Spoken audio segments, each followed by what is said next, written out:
તો મિત્રો આરટીઈમાં આવતીકાલથી એટલે કે 4 એપ્રિલથી આરટીઈના ફોર્મ ભરવાના ચાલુ થઈ જશે, જેમાં તમે તમારા બાળકને 1 થી 8 સુધી જો તમે ફ્રીમાં અભ્યાસ કરાવવા માગતા હોય પ્રાઇવેટ સ્કૂલમાં, તેના માટેનું ફોર્મ ભરવાનું રહેશે.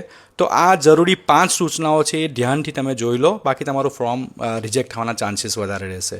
તો મિત્રો ફોર્મ તો બધા એકબીજાને પૂછીને કે યુટ્યુબ પર જોઈને કે રીલ જોઈને આ રીતે ભરી દેતા હોય છે, પણ મેઇન વસ્તુ ફોર્મ ભરવું નથી. ફોર્મ તો બધા જ ભરી દે છે, પણ એનામાં જે ડોક્યુમેન્ટ્સ તમારે જે અપલોડ કરવાના છે એ મેઇન વસ્તુ હોય છે. તમારા ડોક્યુમેન્ટ્સ જે છે એ ઓરિજિનલ હોવા જોઈએ, ડોક્યુમેન્ટ્સમાં કોઈ ભૂલ ના હોવું જોઈએ, એ વેરીફાઈ કરી લો.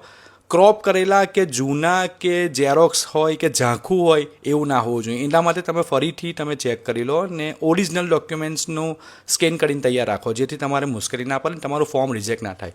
મોટાભાગના ફોર્મ રિજેક્ટ ડોક્યુમેન્ટ્સના લીધે જ થાય છે. ઘણા બધાનો પ્રશ્ન હોય છે, મૂંઝવણ હોય છે કે આરટીઈમાં જે એડ્રેસ પ્રૂફ છે એના માટે કયા કયા ડોક્યુમેન્ટ્સ જોઈશું. તો એના માટે તમારી પાસે આધાર કાર્ડ હોવો જોઈએ. આધાર કાર્ડ ના હોય તો રેશન કાર્ડ છે, લાઇટ બિલ છે, પાણી વેરો છે, આટલા ડોક્યુમેન્ટ્સ હશે તો પણ ચાલી જશે. પણ ભાડા કરાર હોય, ભાડા કરાર તમારું પ્રોપર હોવું જોઈએ. નોટોરાઇઝ ભાડા કરાર ચાલે નહીં, એ રિજેક્ટ થઈ જશે. આટલું ખાસ ધ્યાન આપજો. હજુ પણ જો તમને કયા કયા ડોક્યુમેન્ટ્સ છે અને વેબસાઇટ કઈ છે એ ખબર ના હોય, કયા કયા ડોક્યુમેન્ટ્સ આપવાના છે એ ખબર ના પડતી હોય, તો તમે કમેન્ટ બોક્સમાં આરટીઈ લખી આપો. હું તમને ડાયરેક્ટ તમારા ડીએમમાં તમારા ડોક્યુમેન્ટ્સ મોકલી આપીશ. તો best of luck for your child future. જો કાલે તમે ફોર્મ ભરો, કાલથી 4 તારીખથી 17 તારીખ સુધીમાં ગમે ત્યારે ભરો.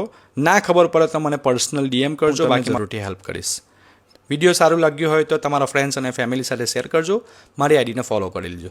Thank you.